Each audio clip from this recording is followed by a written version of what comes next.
माझं नाव वेदाली इनामदार आणि मी एक स्पीच थेरपिस्ट आहे.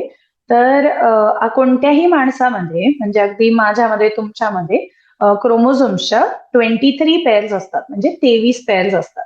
या ज्या पेअर्स असतात त्यातला एक सेट असतो तो आपल्या आईकडनं येतो, एक सेट असतो तो आपल्या वडिलांकडनं येतो आणि त्याच्याने ती जोडी तयार होते आणि तशा आपल्याकडे 23 पेअर्स असते. यातली जी 21वी पेअर आहे, तर त्या 21व्या पेअरला जर का 2 क्रोमोझोम्स यायच्या ऐवजी चुकून 3 क्रोमोझोम झाले तर जी कंडिशन तयार होते त्याला म्हणतात डाऊन सिंड्रोम. या डाऊन सिंड्रोमचं कॅरेक्टरिस्टिक असतं ते थोडंसं फेशियल कॅरेक्टरिस्टिक नुसार पण चेंज वेगळेपणा दिसून येतो की डोळ्यांची स्टाईल वेगळी असते ह्या लोकांची, किंवा तोंडाचा आकार वेगळा असतो, जिभेचा आकार वेगळा असतो, शॉर्ट स्टॅचर असतं, मान शॉर्ट असते, लो मसल टोन असतो. त्याचबरोबर ह्या लोकांमध्ये काही काही वेळेला हार्ट डिसीजेस दिसून येतात किंवा विजनला इश्यूज असतात.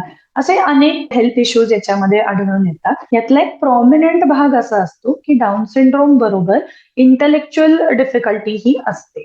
म्हणजे काय तर आपली जी बुद्धिमत्ता आहे तर बुद्धिमत्तेमध्ये तिथे काहीतरी डिफिकल्टी असते या मुलांमध्ये. आणि ह्या सगळ्या कंडिशन्सचा इफेक्ट हा येऊन या मुलांची एकतर भाषा जी असते त्या भाषेची डेव्हलपमेंट ही थोडीशी स्लो असते, उच्चार जे असतात ते अस्पष्ट असतात आणि कारण चेहऱ्याची आणि तोंडाची जी रचना आहे ती रचना थोडीशी वेगळी असल्यामुळे या मुलांमध्ये फीडिंग इश्यूज सुद्धा आढळू शकतात. सो अगदी तान्ह्या बाळाला सुद्धा ब्रेस्ट फिडिंगला सुद्धा इश्यूज येऊ शकतात आणि ह्या सगळ्या इश्यूज मध्ये स्पीच थेरपीचा फायदा होऊ शकतो. डाऊन सिंड्रोमचं जे डायग्नोसिस आहे, निदान आहे, ते ऑलमोस्ट जन्म झाल्या झाल्या होऊ शकतो. की जन्म बाळाचा झालाय तर त्या क्षणी डॉक्टर जे आहेत ते आयडेंटिफाय करून जेनेटिक टेस्ट करून ते कन्फर्म करून घेऊ शकतात.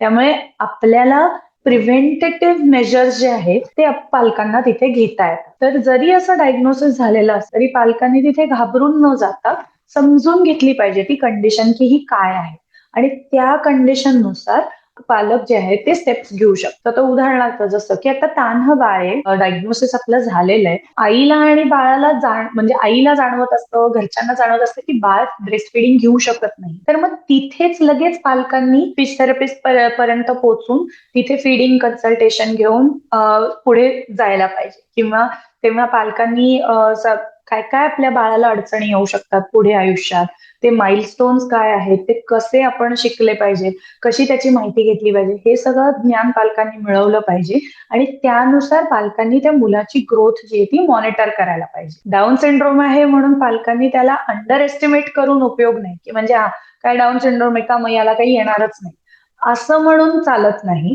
तिथे त्या बाळाला जी आहे ती संधी तेवढीच द्यायला पाहिजे की ओके आहे ना, ही अडचण येणार आहे ना, मग आम्ही तुला एवढा एवढा सपोर्ट करतो की जेणेकरून त्या अडचणीची जी सिव्हिरिटी आहे ती आपल्याला कमी करते. डाऊन सिंड्रोम मध्ये जसं कन्सर्न्स जे असतात की जसं उदाहरणार्थ फीडिंग, मग लँग्वेज डेव्हलपमेंट आणि मग आर्टिक्युलेशन डेव्हलपमेंट, ह्या ज्या 3 कन्सर्न्स आहेत तर त्या कन्सर्न्स त्या त्या वयाला आपण ऍड्रेस करू शकतो. म्हणजे आता ब्रेस्ट फिडिंग असेल तर त्या स्पीच थेरपीची सुरुवात अगदी म्हणजे जन्म झाल्या झाल्या पहिल्या महिन्यातही होऊ शकते. त्याच्यानंतर ती कन्सर्न पूर्ण झाल्यानंतर भाषेचं मॉनिटरिंग सुरू झालं. भाषेची डेव्हलपमेंट जी असते ती टिपिकल मुलांमध्ये कशी असते तर 6व्या-7व्या महिन्यात मुलं बाबा बाबा पापा असं बॅबल करायला लागतात. पहिल्या वर्षात जो आहे तो पहिला अर्थपूर्ण शब्द बोलला जातो, म्हणजे बाबाला बघून बाबा म्हणणार, नुसतं बाबा बाबा नाही म्हणणार. दुसऱ्या वर्षापर्यंत 2-2 शब्दांची छोटी छोटी वाक्य मुलं तयार करायला लागतात. तिसऱ्या वर्षाला म्हणजे बऱ्यापैकी मोठी वाक्य मुलं तयार करू शकतात. 4थ्या वर्षापर्यंत मुलांची जी वाक्यरचना असते ती अगदी अडल्ट लाईक असते. म्हणजे जशी मोठी माणसं वाक्य तयार करतात तशीच लहान मुलं वाक्य तयार करतात.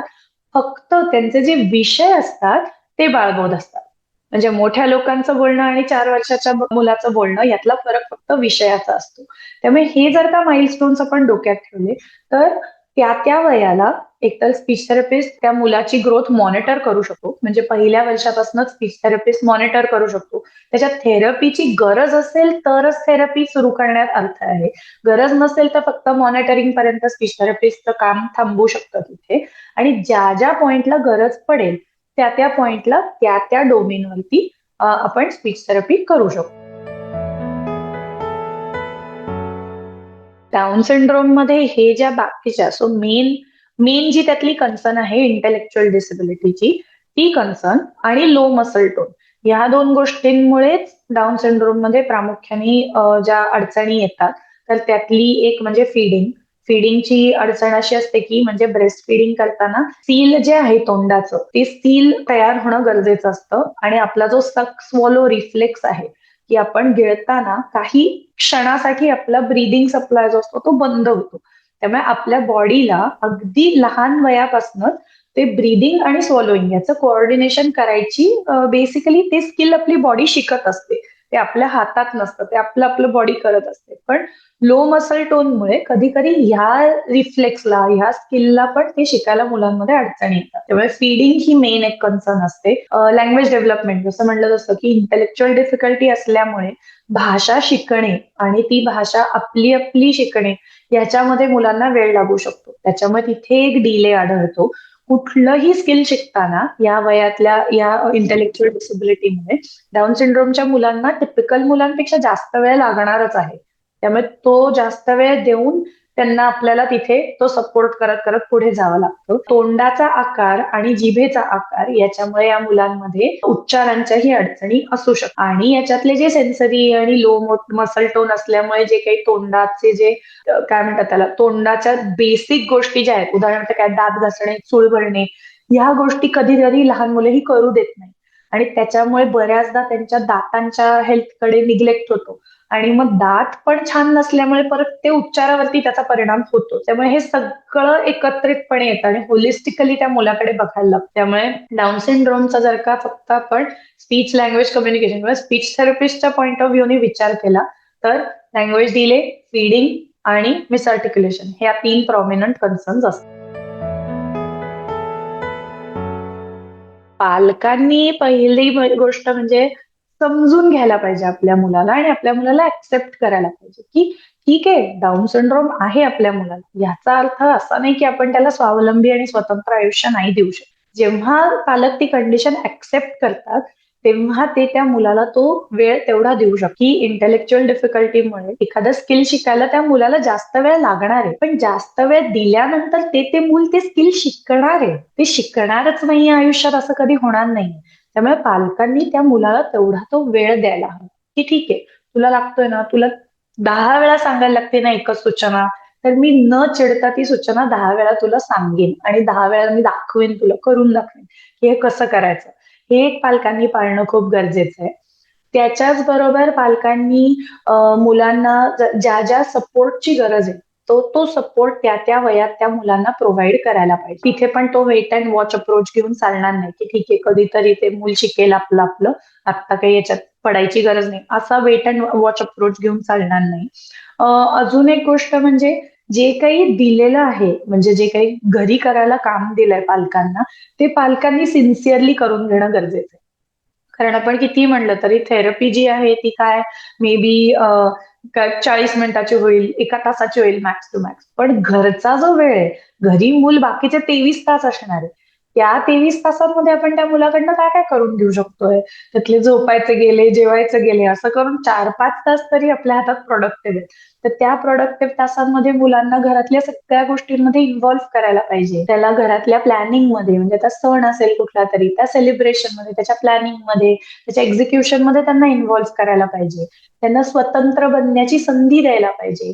काही काही डिसिजन्स त्यांना द्यायला पाहिजे की चल तू ठरव, आज तू या, आज घरी आपल्या घरी पाहुणे येणार आहे तर तुला कुठला छान छान शर्ट घालायचा आहे तुझं तू ठरव. असं स्वातंत्र्य जे आहे ते लहानपणापासून त्यांना द्यायला हवं. पालकांनी त्यांच्या ज्या बेसिक गरजा आहेत मुलांच्या की त्या व्यक्त करून देण्यासाठी पालकांनी त्या मुलांना संधी द्यायला पाहिजे. म्हणजे काय, तर एखाद्या मुलाला भूक लागली असेल, पाणी हवं असेल, तर त्या मुलाला स्वतः सांगायची संधी द्यायला पाहिजे. त्या त्या वेळेला फक्त आणून घास भरवलाय किंवा पाणी पाजलंय असं होऊन चालणार नाही. तर ती संधी मिळणं गरजेचं आहे आणि स्वतंत्र बनणं गरजेचं आहे. आणि अंडर एस्टिमेट अजिबात करायचं नाहीये पालकांनी या मुलांना, कारण अगदी पुढे जाऊन ही मुलं हवं ते यश कमवू शकतात.